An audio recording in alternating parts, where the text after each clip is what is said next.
안녕하세요. 영화평론가 이동진입니다. 이동진의 파이아키아, 오랜만에 지금 이 영화 시간으로 돌아왔습니다. 신작으로 개봉된 영화 중에서 한 편을 여러분께 집중적으로 바로 홍상수 감독의 신작인 탑입니다. 네, 홍상수 감독은 올해도 두 편의 영화를 개봉시켰죠. 소설가의 영화라는 작품이 있었고요. 또 탑이라는 영화가 이번에 개봉하게 되었습니다. 탑이라는 영화는 홍상수 감독의 전체 필모그래피 속에서의 어떤 흐름 속에서도 굉장히 중요한 영화가 될 것이고, 이 영화 자체로 얻어낸 성취도 무척이나 높게 느껴지기도 하는데요. 많은 분들이 홍상수 감독의 영화는 초기작이나 지금이나 다루는 내용들이 별로 차이가 없다, 같은 말들을 반복한다, 이렇게 생각하기 쉬운데요. 이 영화를 보면서 사실은 다시금 홍상수 감독의 영화들이 얼마나 먼 길을 걸어왔는가를 저는 생각하게 됐습니다. 예를 들어서 이 영화의 몇몇 장면들은 이전 영화의 장면들을 고스란히 떠오르게 합니다. 그럼에도 불구하고 감정적으로 느껴지는 부분이나 미학적인 위치 같은 것이 완전히 다르다고 생각이 드는데요. 예를 들어서 이 영화의 2층 레스토랑에서 벌어지는 어떤 대화 장면이 있습니다. 송선미 씨가 연기하게 되는 선이라는 인물과 또 이 영화의 주인공이라고 할 수 있는 권혜요 씨가 연기하게 되는 병수라는 인물이 서로에게 처음 강렬하게 호감을 느끼면서 어떤 깊은 대화를 나누게 되는 장면들을 영화에서 보실 수가 있는데요. 이때 두 사람이 나누고 있는 말의 어떤 그 대화 형식이나 구도나 심지어는 물어보게 되는 남자의 질문들까지 굉장히 비슷해 보이는 영화가 있었습니다. 예를 들면 해변의 여인에서 김승우 씨와 고현정 씨가 횟집에서 만나서 대화하는 장면이 바로 그랬었죠. 근데 대화 형식이나 물어보는 질문 내용이나 이런 것들은 비슷함에도 불구하고 느낌은 굉장히 차이가 있습니다. 해변의 여인에서의 그 두 사람 사이에서 느껴지는 것은 성적인 호기심이나 강렬한 욕망 같은 것이 전제된 그런 표현처럼 느껴지는 대화로 우리에게 다가옴에 비해서 비슷한 맥락처럼 보이지만 이 영화 속에서 두 사람의 대화는 전혀 그런 느낌이 사실은 별로 들지 않습니다. 이런 식으로 감정적으로 큰 차이들이 있고요. 이 영화의 마지막은 우두커니 붙박힌 채 서서 생각에 잠겨있는 인물로 끝납니다. 이와 같은 묘사들은 이전의 장면들에도 여러 번 있었죠. 예를 들어서 여자는 남자의 미래다 같은 영화의 마지막 장면이 그랬었고요. 유지태 씨가 그랬었죠. 걸어가긴 하지만 사실상 그곳을 벗어나는 인물의 황망한 마음을 담고 있다는 측면에서 생활의 발견 같은 작품도 그랬었습니다. 그럼에도 불구하고 똑같이 인물이 어떻게 할 줄 모르는 상태에서 붙박혀 있는 인물을 응시하면서 영화가 끝남에도 불구하고 지금 말씀드린 두 편의 영화가 담고 있는 마지막 장면에서의 뉘앙스와 이 영화가 담고 있는 마지막 장면의 함의 같은 것은, 느낌 같은 것은 큰 차이가 있겠다라는 생각들을 하게 되는 것이죠. 홍상수 감독 영화는 세월이 갈수록 점점 페이소스가 짙어지고 있고요. 그런 의미에서도 감정적으로나 이 영화가 담고 있는 정서적인 의미에서 탑이 차이가 있을 수 있겠다는 말씀을 먼저 드리게 됩니다.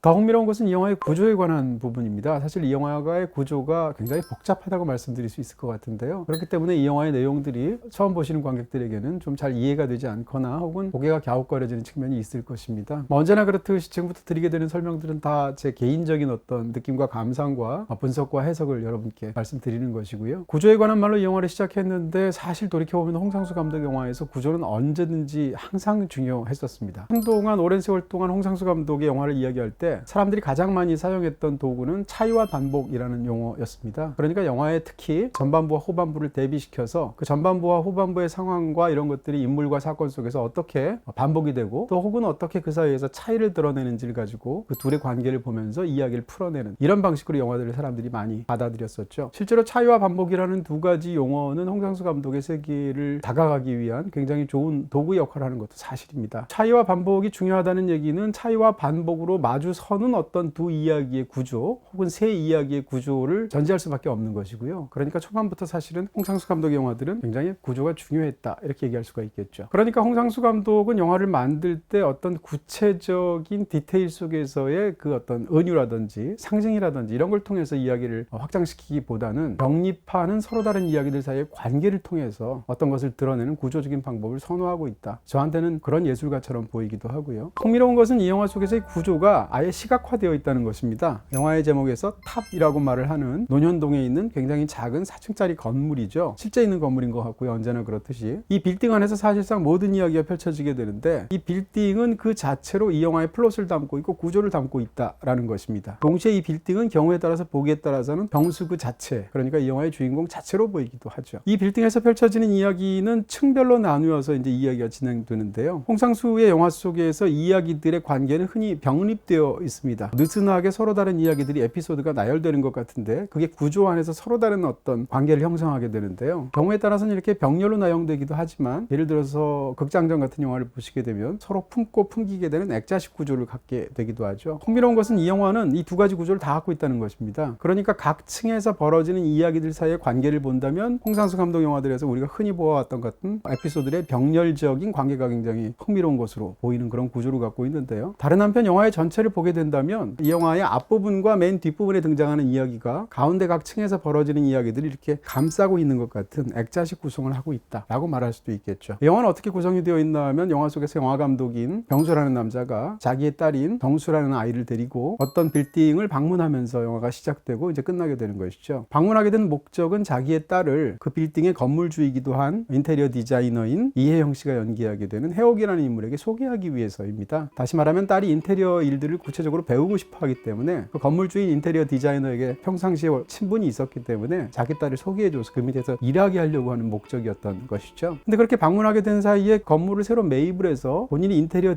디자이너니까 건물 전체를 본인의 어떤 스타일에 맞게 뜯어 고쳤습니다. 이혜영 씨가. 그러니까 해옥이라는 인물이죠. 그런 상황에서 자기가 어떻게 고쳤고 이 건물이 어떻게 구성되어 있는지를 그야말로 1층부터 시작해서 4층까지 이 부녀에게 차례대로 올라가면서 보여주는 방식을 초반에 쓰고 있죠. 주인공 병수가 갑자기 연락이 온 어떤 영화 제작사 사장을 만나기 위해서 그 자리를 잠시 떠나게 되고요. 그러면서 펼쳐지는 이야기들이 각각 지하 1층, 그 다음엔 2층에 있는 레스토랑, 3층에 있는 어떤 사람의 살림집, 4층에 있는 또 다른 사람의 살림집, 이런 식으로 해서 차례대로 올라가면서 각각의 이야기가 펼치도록 되어 있죠. 그러니까 초반에 해옥의 시선으로 마치 관객에게 혹은 병수에게 보여준 것 같은 건물 내부의 순서들이 각각의 이야기로 다시 한 번씩 채워지면서 올라가는 그런 구조를 밟고 있다라고 말할 수 있겠습니다. 바로 그래서 영어로는 제목이 워크업, 올라간다라는, 걸어 올라간다라는 뜻으로 제목이 붙어 있게 되는 것인데요. 자, 이렇게 본다면 지금 말씀드린 것처럼 처음에 이 부녀에게 건물 전체를 보여주면서 차례로 올라가는 것이 뒤에서 이제 구체적으로 이야기들이 풀리기 때문에 앞에 보여지는 긴 프롤로그는 사실상 각 층에서 벌어지는 네 가지 이야기를 품고 있는 거대한 액자처럼 보인다, 이렇게 말할 수가 있겠죠. 그렇게 이 건물의 주인인 해옥이 이 부녀에게 전부 다 건물을 보여주고 나서 본격적인 이야기가 지하 1층, 2층, 3층, 4층에서 펼쳐지는 게 이 영화의 메인 스토리를 가지고 있습니다. 지하 1층에서 벌어지는 이야기는 원래는 아빠까지 같이 부녀가 함께 이 건물 주인 해옥과 이야기를 나누고 있었는데 갑자기 연락을 받게 되어서 영화사 대표를 만나러 아버지가 자리를 비우게 되죠. 그 상황에서 남겨지게 된 해옥과 훗날 제자가 되게 되는 인테리어를 배우고 싶어하는 병수의 딸인 정수 사이에서의 대화 장면이 첫 번째 1부라고 제가 지칭할 수 있을 것 같습니다. 그 다음에 2부라고 지칭할 수 있는 것은 어떤 내용인가 하면 2층에서 벌어지게 되는데 시간은 그로부터 지하 1층의 상황에서부터 한 달이 조금 넘은 정도의 상황으로 추측이 됩니다. 왜냐하면 그 한 달 사이에 딸은 해옥의 밑으로 들어가서 일을 배우다가 한 달도 안 돼서 때려치는 일이 벌어졌거든요. 그 상황에서 아버지는 미안하니까 찾아와서 미안하다는 말을 하면서 때마침 또 2층의 주인이기도 한 레스토랑의 주인인 송선미 씨가 연기하는 선희와 대화를 하는 장면이 2부에서의 중요한 부분을 이루고 있죠. 3부는 그로부터 몇 달이 지난 혹은 좀 더 세월이 지난 상황으로 보이게 되고 3층의 살림집에서 벌어지게 되는데 그 살림집에서 커플을 이루고 살고 있는 사람은 바로 2층에서 조금 전에 우리가 처음 보았던 2부에서의 그 두 남녀입니다. 이 영화의 주인공인 병수와 이 영화의 2층의 식당을 운영하고 있는 선희가 함께 살고 있는 그런 상황을 3층에서 보여주고 있고요. 마지막으로 4층의 상황이 굉장히 흥미로운데 그 4층에서의 상황은 시간적으로는 3층과 굉장히 병행하는 것처럼 보입니다. 이 부분에 대해서 잠시 후에 더 설명을 드릴 텐데 4층에서의 상황 속에서는 이제 병수가 또 다른 환경 속에 놓여서 4층에 혼자 살고 있고 그런 병수가 지금 사귀고 있는 조윤희 씨가 연기하는 지영이라는 인물이 방문하면서 벌어지는 이야기를 마지막 4부에서 다루고 있습니다. 그러니까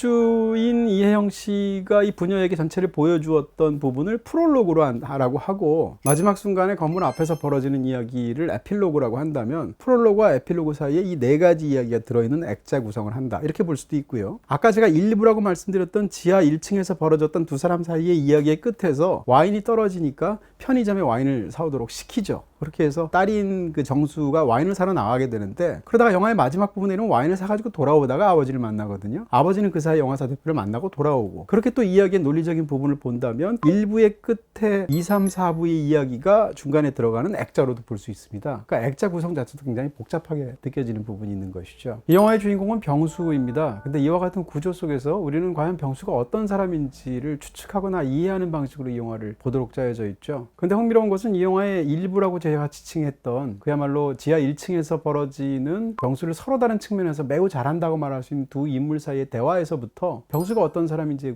관한 견해들이 서로 충돌하고 어긋나게 됩니다. 세상에서 병수를 가장 잘하는 것처럼 보이는 사람 중에 하나일 것인 딸의 위치에서는 아버지는 완전히 달리 보이죠. 다시 말하면 밖에서 볼 때 이 영화 감독이기도 한 그 병수가 이뤄낸 어떤 그 직업인으로서의 성취는 엄청난 것으로 보이지만 집에서 볼 때는 완전히 다른 사람이다. 그러니까 세상 사람들은 아버지의 또 다른 모습에 잘못해서 속고 있다. 나만 그 모습을 제대로 알고 있다라는 식으로 아버지를 굉장히 딸은 냉정하게 평가합니다. 거기에 대해서 영화 감독으로만 알고 교류하고 있는 이 영화 속의 건물주라고 할 수 있는 이혜영 씨가 맡고 있는 해옥이라는 인물은 바깥에서 보이는 영화 감독으로서의 아버지의 모습도 너희 아버지의 또 다른 모습이고 그게 더 진짜 아버지의 모습일 수 있다라는 식의 말로 그 말에 반박을 하죠. 그랬을 때 두 인물들의 서로 다른 그 병수에 대한 견해는 서로 충돌하게 되는 것인데요. 이 이야기는 사실은 이야기 자체만의 어떤 구도로 본다면 영화 전체 이야기에서 계속 반복되는 것으로 보일 수 있습니다. 과연 병수는 바깥에서 보이는 영화 감독으로서의 모습이 그의 진면목일 것인가, 아니면 집안에서 보이게 되는 아버지로서 혹은 남편으로서의 모습이 그의 진면목일 것인가에 대해서 사실은 과연 무엇인가라는 문제를 이 영화는 화두처럼 던지고 있다고도 볼 수가 있겠죠. 이와 같은 부분에 있어서는 우리는 영화 속의 인물들이 병수를 다 잘 알고 있다고 생각하기 때문에 사실 이런 불일치가 생기게 됩니다.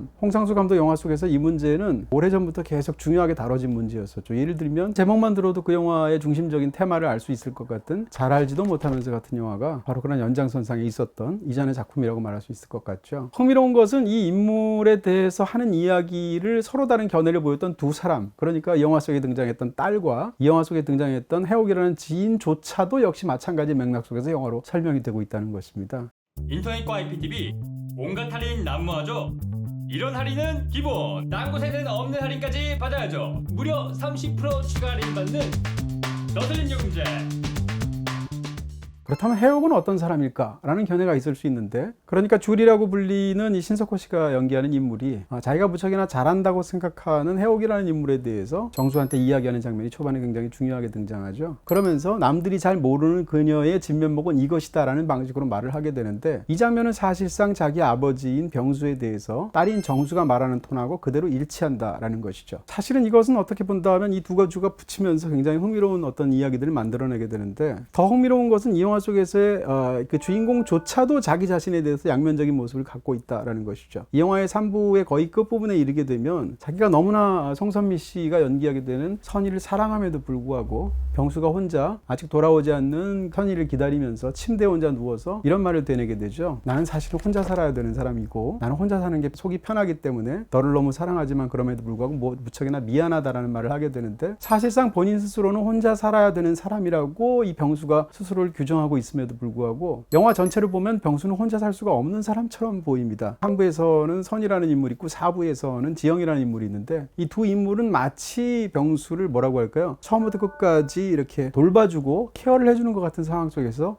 지극한 사랑으로 이 남자를 대하고 있었다는 것이죠. 그러니까 병수라는 인물 스스로조차 자기는 혼자 살아야 되는 사람이라고 규정하지만 사실은 그 사람은 전혀 다른 맥락 속에서 영화에서 묘사가 되고 있는 것입니다. 이것은 줄도 마찬가지입니다. 우리는 극 중에서 신석호 씨가 연기하는 줄이라는 인물의 실제 인물을 알 수가 없는데, 이름을. 왜냐하면 이 인물은 그 자기 직장 속에서 자기의 진짜 이름이 아니라 자기가 무척이나 좋아하는 프랑스 작가의 이름인 줄이라는 예명으로 불리고 싶어 하기 때문입니다. 그러니까 어떻게 생각한다면 이 영화 속에 등장하는 인물은 자기가 보이고 싶은 나, 그러니까 줄 같은 인물이 있을 수 있고요. 자기가 규정하는 나, 혼자 살 수밖에 없는 나라고 규정하는 병수 같은 인물이 있을 수 있죠. 그렇지만 이 영화에 등장하는 모든 인물들은 이 영화가 초점이 병수에만 맞춰서 그렇지 사실상 제각각의 인물들로 제각각의 영화들을 찍는다면 또 다른 탑이 될 것이고 또 다른 영화들로 나올 수 있다라고 생각할 수가 있겠죠. 그러니까 사실상 그렇게 얘기한다면 병수는 과연 어떤 사람인가 라고 누가 저에게나 이 영화에 대해서 묻게 된다면 저는 이렇게 말할 수밖에 없습니다. 그 모든 사람이 다 병수이기도 하고 그 누구도 병수는 아니다 라는 말로밖에 이 영화의 병수에 대해서 말할 수가 없겠죠. 흥미로운 것은 이와 같은 인물에 대한 접근이 이 영화의 건물에 대한 접근하고 무척이나 비슷합니다. 그러니까 영화에 등장하는 논현동에 있는 저 4층짜리 건물은 어떤 건물이냐 라고 말을 했을 때 그 건물 1, 2층에 입점해 있는 레스토랑을 가지고 말할 수 있을 것이고 3층에 사는 커플의 이야기 혹은 4층에 사는 혼자 남자에 관한 이야기로 그 건물에 대해서 말할 수도 있겠죠. 그랬을 때 3층에 사는 커플이 사는 일반 살림집만 가지고 건물에 대해서 말을 한다면 그것은 옳은 견해가 아닐 것입니다. 그럼에도 불구하고 3층에 사는 커플에 관해서 이야기하는 것으로 건물을 말하는 것은 굉장히 유효한 한 부분일 수도 있겠죠. 그러니까 그 건물조차도 각 층이 건물을 대변함과 동시에 그 건물 전체라고 말할 수가 없는 상황에 놓이게 되는 것입니다. 이 영화의 구조는 곧 이 영화의 주제라고 말할 수 있을 것 같고 이 영화의 공간적인 맥락은 곧 인물이다 라고 말할 수 있을 것 같습니다. 자, 이렇게 다루면 사실 홍상수의 영화 속에서 인식론이 얼마나 중요한지를 우리가 떠올릴 수 있습니다. 그러니까 우리는 타인의 진실 혹은 타인의 정체성 혹은 나의 진실, 나의 정체성에 어떻게 접근하고 그것을 인식할 수 있는가라는 문제가 있을 수 있습니다. 어떻게 생각한다면 인식론적인 문제가 될 텐데 흥미로운 것은 홍상수 감독의 영화 속에서 인식론은 항상 윤리적인 문제랑 맞닿아 있다라는 것이죠. 왜냐하면 자기 바깥의 세계나 자기 밖의 타자나 자기 자신을 제대로 인식하지 못하게 된다면 관계 속에서 파생하게 마련인 윤리적인 문제의 난제와 이어지는 어떤 그런 굉장히 황망한 상황 속으로 들어갈 수 있다라는 것이죠. 인간이 둘 이상이 있을 때 그 관계에서 윤리적인 문제라는 것이 파생이 되는데 그렇게 됐을 때 타인을 어떻게 규정하고 어떻게 인식하느냐에 따라서 그런 윤리적인 문제가 이어져 있다라는 맥락인 것입니다. 그러니까 잘 알지도 못하면서 특정 인물을 한 가지 면모만 보고 비난하거나 칭찬을 하거나 떠받들거나 경멸을 한다면 그것 자체가 그 인물에 대한 혹은 세계에 대한 그게 잘못된 파멸에 이르게 된 윤리적인 태도를 보일 수밖에 없다라는 이야기입니다. 그런 측면에서 홍상수 영화에서 왜 인식론이 중요한지 혹은 인식론적인 맥락이 어떻게 윤리적인 문제랑 연결이 되는지는 사실은 굉장히 중요한데 그것을 무엇보다도 잘 보여주는 작품이 바로 탑일 것이다 라는 이야기죠. 또 하나 이 영화에서 굉장히 절묘하게 느껴지는 것은 바로 플롯이나 구조나 사건 혹은 캐릭터 자체를 시각화하는 것으로 보이는 이 건물에 관한 것을 어떤 식으로 영화에서 활용이 되는가라는 부분입니다. 영화에서 이혜영 씨를 보게 되면 이 영화 속에서 이제 사운드로도 이제 디지털 도어락에 비밀번호를 누르는 것이 굉장히 중요하게 장면마다 반복이 되고 있는데요. 이 사람은 자기가 건물주라는 그런 생각 때문에 3층이나 4층이 세를 사는 사람이 자기 개인적인 공간을 꾸리고 있음에도 불구하고 불시에 자기가 알고 있는 비밀번호를 눌러서 들어가려고 하는 사람입니다. 근데 중간에 보면 뻔히 알고 있는 비밀번호를 스스로가 잘못 판단을 해서 혹은 잘못 알고 있어서 중간에 계속 실수를 하다가 마지막 순간에 더덕벗 한 끝에 성공해서 문을 열고 들어가는 장면이 있죠. 이 영화가 다루고 있는 인식론적인 부분하고 굉장히 밀접하게 닿아 있는 그런 디테일이라고 볼 수 있을 것이고요. 그 다음에 1, 2층은 영업하는 공간, 그러니까 한 사람이 운영하는 레스토랑이죠. 3, 4층은 사람이 살고 있는 일반 살림집이죠. 그렇지만 3층에는 커플이 살고 있고 4층에는 솔로가 살고 있는 데다가 4층은 또 바깥에 약간 5개의 공간하고 연결이 되어 있는 그런 옥탑방의 구조를 갖고 있죠. 그러니까 3층과 4층도 비슷해 보이지만 사실은 전혀 다른 공간일 것이고 1, 2층은 같은 레스토랑임에도 불구하고 1층은 완전히 오픈되어서 어떤 손님이도 올 수 있는 공간이지만 2층은 레스토랑 중에서도 사전에 미리 예약한 사람이라든지 아니면 주인이 특별하게 써야 된다든지 아니면 강습을 해야 할 때 사용하는 공간이라는 것이죠. 레스토랑조차도 1층과 2층이 비슷한 듯 서로 다른 면모를 가지고 있다라는 것이죠. 그리고 지하에 있게 되는 건물주가 사용하게 되는 작업실은 웬만해서는 남한테 보여주지 않는 자기만의 또 내밀한 공간이겠죠. 이런 방식으로 이 건물 안에 모여있는 공간들은 굉장히 단조롭고도 비슷하게 보이지만 사실은 다양하기도 하고 어떤 맥락과 어떤 용도에 따라 사용하느냐가 전혀 다른 부분이 있게 될 텐데 이런 것은 곧 개인의 모습이기도 하고 이런 것은 곧 개인이 목도하는 세계의 모습이기도 하겠죠. 이 영화의 공간과 이 영화 속의 그 공간 속에서 벌어진 이야기들은 그야말로 완전히 달라붙어서 그 자체로 굉장히 강력하게 우리에게 무언가를 실어나르는 그런 예술적인 형태가 되고 있는 것입니다. 그런 면에서 이 영화의 액자적인 구성은 사실은 철두철미하게 이야기뿐만 아니라 공간적인 부분 그 외에 다른 부분까지 다 있다는 것이 저한테는 무척이나 흥미롭습니다. 예를 들어서 음악조차 그렇습니다. 그러니까 우리가 이제 영화 용어로 이야기를 하게 될 때 프레임 안에서 등장하게 되는 시각적인 부분 혹은 프레임 안에서 직접 연주되거나 뭐 틀어서 나오게 되는 음악 같은 것들 이런 것들을 포함해서 우리가 이제 디제시스라는 개념을 쓰게 됩니다. 보이는 그런 화면이라든지 사운드적인 것이 바깥에서 들리거나 보이는 것을 우리가 추측해서 우리가 관객이 받아들이는 것을 비디제시스라는 말로 우리가 사용을 하게 되는데요. 이 영화의 음악이 어떻게 디제시스와 비디제시스 사이를 왕래하는가를 생각한다면 굉장히 흥미로운 측면이 있다는 것이죠. 무슨 얘기인가 하면 영화의 초반에 보게 되면 남자가 기타를 굉장히 멋들어지게 치죠. 그 노래를 불러달라는데 불러줄 듯 안 불러주고 연주만으로 끝냅니다. 그러다가 이제 본인은 급하게 나가야 되니까 나가는 상황이 벌어지게 되는데 그렇게 영화 속에서 주인공이었던 이 권혜호 씨가 직접 연주했던 기타 음악은 그가 나간 이후에 2부와 3부와 4부에서는 계속 일종의 비디제시스적인 영화 음악으로서 기타 사운드가 입혀지게 되죠. 그러니까 애초에 그 음악은 직접 우리가 화면 속에서 인물이 연주하는 음악으로 우리가 디제시스적으로 체험을 했음에도 불구하고 2부 이후에는 사실상 영화 바깥에서 그 영화에 더 씌워진 일반적인 영화 음악처럼 그 음악이 사용되고 하고 있다는 것입니다. 그렇게 본다면 이 영화 속에서의 음악조차도 일종의 액자 형식을 가지고 바깥에서의 이야기가 안의 이야기를 품고 있는 그런 구조를 갖추게 된다는 것이죠. 그러다가 이 영화가 굉장히 흥미롭게 느껴지는 것은 3부와 4부 사이에 있다라고 생각됩니다. 3층에서의 남자는 우리가 여태까지 보아온 남자가 맞는 것 같습니다. 아까 말씀드린 것처럼 각각의 시간마다 한 달의 시간이 흘렀거나 몇 개월의 시간이 흐른 것처럼 보이게 되고 그 각각의 우리가 본 이야기들이 어떤 단선적인 기승전결 형태로 이어지면서 결국은 3부에 오게 되면 그렇게 만난 2부의 남녀가 결국 사랑에 대해서 함께 살게 되었구나 라고 생각하고 이해하는데 부족함이 없는 그런 이야기가 3부에서 펼쳐지게 되는 것이죠. 그런데 3부의 끝에 이르게 되면 뜻하지 않게 송선미 씨가 누군가를 만나고 오게 되고 그런 상황에서 혼자 자신의 연인을 기다리면서 침대 위에 놓여져 있는 주인공을 우리가 보게 됩니다. 그러다가 아까 말씀드렸던 비디제시스적인 상황, 그러니까 바깥에 나갔던 송선미 씨가 외출을 끝내고 들어온 상황인 것처럼 우리가 추측이 되는데 화면에는 그 장면이 보이지도 않고 사운드도 바깥에서만 들리게 되죠. 근데 그 사운드 내용은 침대는 분명히 우리는 병수가 누워있는 것을 보고 있음에도 불구하고 또 다른 병수가 이제 들어온 것으로 보이게 되는 선희와 함께 굉장히 사랑이 가득한 대화를 나누는 것을 듣는 것으로 되어 있습니다.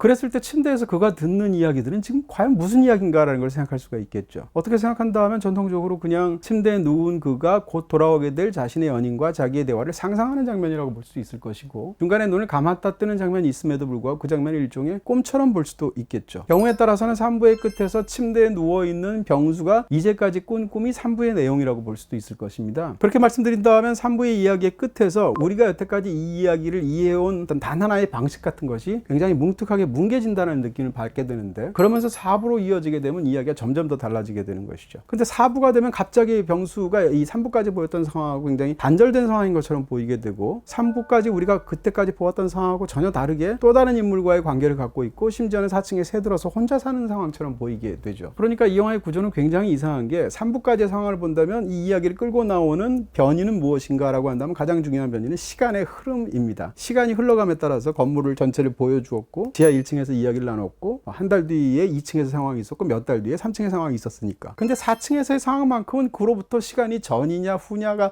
전혀 되어 있지 않은 이야기가 4층에서 펼쳐진다는 것이죠. 다시 말하면 이 영화의 구도를 한번 제가 그려본다면 전체가 액자 형식으로 이렇게 둥글게 그려져 있다면 이 둥근 그 전체 구조 속에서 들어있는 이야기들은 1부가 있을 것이고요. 이에 따라 단선적으로 시간에 이어지는 2부가 있고 그리고 3부가 있는데 4부는 여기서 이렇게 이어지는 것이 아니라 이렇게 갈라진다는 것이죠. 1부, 2부, 3부, 4부 이런 구조를 이루고 있기 때문에 3부와 4부의 관계는 대체 무엇인가라는 생각을 하게 되죠. 3부와 사이의 이야기는 어떻게 생각하면 인물의 또 다른 두 가지 선택에 따라 달라지는 세계를 보여주는 일종의 평행우주적인 서로 다른 세계에 양립하는 양상들을 보여주는 것처럼 보여진다는 것이죠. 그렇다면 왜 이토록 이상한 구도와 이야기의 내적인 논리와 구조를 가지고 있을까를 생각할 수 있을 텐데 우리는 이야기를 3부까지 보는 순간 이 이야기를 알고 있다고 생각합니다. 왜냐하면 우리가 알고 있는 전통적인 기승전결의 흐름에 따라서 이야기가 뚝뚝 끊기기는 하지만 어떤 특정한 배우가 연기하는 인물의 정체성이 고스란히 이어지고 있기 때문이죠. 그러니까 사실은 3부까지의 내용을 이해하는 데는 어려움이 전혀 없죠. 근데 4부에 이르게 되면 그때까지 우리가 이해해왔던 이야기의 논리가 붕괴됩니다. 우리가 4부의 이야기를 잘 받아들일 수 없게 되는 이유는 3부까지의 이야기를 전통적인 이야기 툴로 받아들였기 때문입니다. 다시 말하면 우리가 이 이야기를 이해할 수 없는 것은 3부까지의 상황으로 파악했던 이야기의 내적 논리가 4부에도 이어질 것이다 라는 예감과 예측 때문이 있는 것이죠. 그러니까 우리가 이 이야기를 잘 못 받아들인다면 그것은 우리가 병수라는 인물이 과연 어떤 사람인지 논현동에 있는 4층 건물이 과연 어떤 건물인지에 대해서 우리가 굉장히 헷갈려하고 혼동하는 상황하고 이 영화의 플롯이 갖고 있는 굉장히 비전통적인 방식이 사실상 흥미롭게 맞닿아 있는 부분들이 있다는 것이죠. 우리가 이렇게 생각할 수밖에 없는 건 3부와 4부의 어떤 내적인 비교 때문인데 3부와 4부는 이전의 관계하고 굉장히 큰 차이가 있죠. 왜냐하면 3부에서 이 주인이 왔을 때 3부에서 그 3층에 살고 있는 병수는 무엇이라고 얘기하냐면 위층에서 천장에서 물이 새서 굉장히 힘든데 고쳐달라고 얘기하죠. 근데 4층에 등장하는 병수는 화장실이 막혀서 물이 안 내려간다고 또 고쳐달라고 이야기를 합니다. 다시 말하면 3층에서의 물이 새는 환경과 4층에서 물이 안 내려가는 환경은 동시적이라는 것이죠. 그 다음에 3층과 4층에 있는 병수는 둘 다 똑같이 제주도로 내려가려고 하고 있는 상황입니다. 상황이고 3층과 4층의 병수는 똑같이 몸이 안 좋은 상황입니다. 근데 흥미롭게도 3층의 병수는 몸이 안 좋기 때문에 채식을 하고 있고 4층에 있는 병수는 몸이 안 좋기 때문에 고기로 보양식을 하고 있죠. 이런 식으로 많은 상황들이 차이가 있게 되고 3층과 4층의 병수를 내키지 않는 그의 문을 열게 되고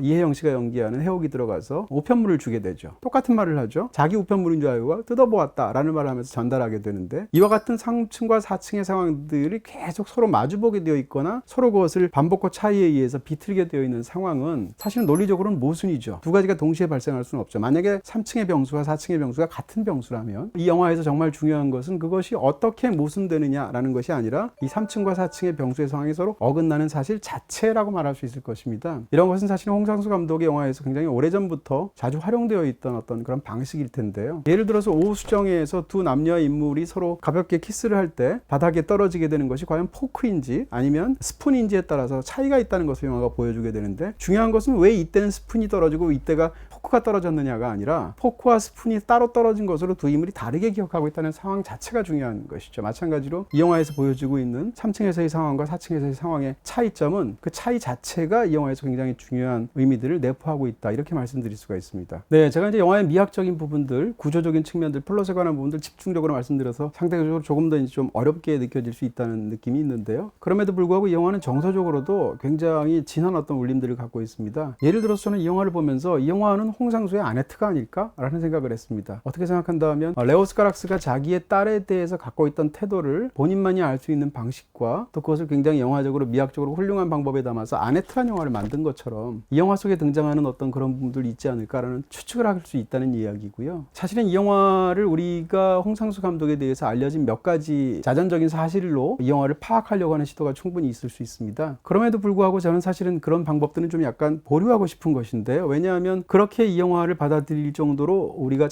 개인적인 홍상수 감독에 대한 것들을 많이 알고 있지 않기 때문이고요. 저로서는. 그럼에도 불구하고 이 영화에서 굉장히 강렬하게 느껴지는 것은 영화의 초반의 딸의 태도와 영화의 종반의 딸의 태도가 완전히 판이하다라는 것이죠. 이 영화의 초반에 이 병수의 딸은 어떤 태도를 보이게 되냐면 아버지에 대해서 굉장히 깍듯한 존댓말을 합니다. 그렇지만 이 딸의 전제는 당신이 나를 어떻게 아느냐라는 저항의 의미를 가진 말들을 계속 하게 되죠. 근데 영화의 후반에 이르게 되면 와인을 사러 오게 된 그 딸이 아버지를 만났을 때 한 행동을 보게 되면 전반부에서와 달리 반말로 아버지한테 굉장히 다정하게 이야기를 하죠. 그 내용은 아빠 건강 좀 챙기라는 이야기인데 얼핏 들으면 타박처럼 보이지만 사실은 아버지에 대한 그 딸의 굉장히 다정한 어떤 사랑 같은 것이 담겨있는 대화를 우리가 상상할 수 있습니다. 그러니까 이 영화의 초반에 보이는 딸과 종반에 보이는 딸의 모습은 병수에게서 굉장히 큰 차이가 있게 되는데 이런 차이 속에 어딘가에 이 영화의 굉장히 뭉클한 부분들도 사실은 감정적으로 담겨있는 것이 있을 것이죠. 저는 솔직히 얘기하면 어떤 창작자의 개인적인 정기적인 사실과 그 창작품의 관계가 무관하다고 생각하지 않는 쪽입니다. 더군다나 홍상수 감독의 영화들은 최근으로 오면 올수록 점점 더 솔직하게 자신의 이야기들을 어느 정도 이 영화 속에 끌어들이는 방식을 쓰고 있는 것으로 추측이 되고요. 이제까지 우리가 보았던 영화 사가라든지 문학에 있다면 문학에서의 수많은 평론가나 분석가들이 해온 방식 그대로 사실은 그 창작자의 개인적인 삶을 가지고 그 작품을 이해하는 방식을 쓰는 것이 저는 반드시 틀린 방법이라고 생각하지 않습니다. 아주 유용한 방법 중에 하나라고 생각하는데요. 그럼에도 불구하고 제가 그 방법을 현재 쓰고 있지 않은 이유는 그만큼 충분히 알고 있지 못하다고 생각하기 때문인 것입니다. 어찌됐건 지금 이 상황 속에서 이런 정기적인 사실들이 중요할 수도 있겠지만 그보다 훨씬 더 중요한 것은 저한테는 이런 미학적인 측면들이었기 때문에 사실은 이 영화의 이야기 속에서 가장 경계하는 어떤 타인에 대한 이해의 태도라는 측면에서 이 영화에 대한 사람들의 거친 반응들이 경계하는 그런 부분에 맞닿아 있다는 측면에서 또 다른 아이러니를 빚어내는 것이 아닌가라는 생각을 개인적으로 하게 됩니다.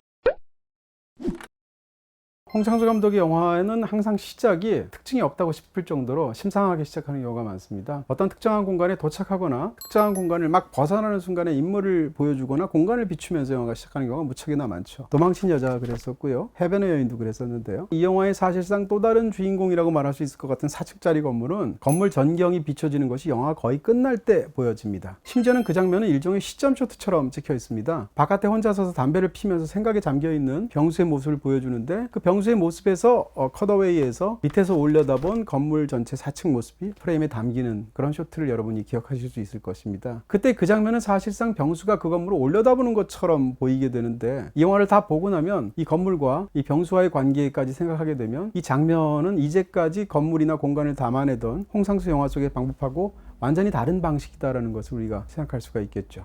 그런 측면에서도 그 쇼트는 저한테도 무척이나 인상적이었었는데요. 네, 지금까지 제가 드렸던 말씀에 덧붙여서 한마디를 좀 덧붙이고 싶은데요. 그러니까 해설이라는 것은 기본적으로 전달을 위해서라도 어떤 것을 범주화해서 이해하고 그것을 설명하는 방식을 쓸 수밖에 없습니다. 근데 이와 같은 방식은 이 영화의 1층과 2층만 가지고 건물 전체를 말하려고 하는 것하고도 비슷할 수 있겠죠. 지금까지 제 이야기는 이 영화에 대한 전체적인 해석으로서 어느 정도 참고만 하시고 그것 자체가 이 영화의 모든 것이다라고 받아들이지는 않아주셨으면 좋겠다는 말씀을 덧붙이게 됩니다. 그럼에도 불구하고 평론가라는 직업을 가진 사람으로서 이와 같은 인식의 툴을 포기할 수 없는 딜레마 위에 놓여 있다는 것을 고백하지 않을 수 없겠습니다. 네, 사실 홍상수 감독 영화는 거대한 연작의 형태를 띠고 있다고까지 말할 수 있을 것 같습니다. 그런 측면에서 이전의 영화들하고 비교를 해본다면 어떻게 생각하면 이 영화 속의 건물 속의 1층과 2층과 3층과 4층을 비교하는 것 같은 느낌까지 드실 수도 있을 텐데요. 오늘 제가 말씀드린 작품들 중에서 잘 알지도 못하면서 오수정 그리고 생활의 발견 이 세 편의 작품을 보신다면 이와 같은 초기작들과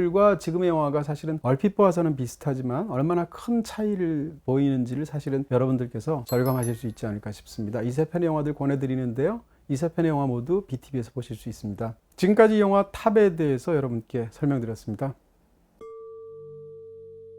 결합스 때 식은 아직 안 올렸지만 이미 가족인 두 사람을 위해 결혼 전에 할인받는 새로운 결합법을 소개합니다. 예비부부도 할인받는 요즘 가족 결합.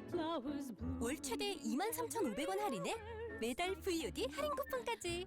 요즘 가족의 요즘 결합법. SK 브로드밴드. 가입은 비다샵 106 어디든 가능스 때.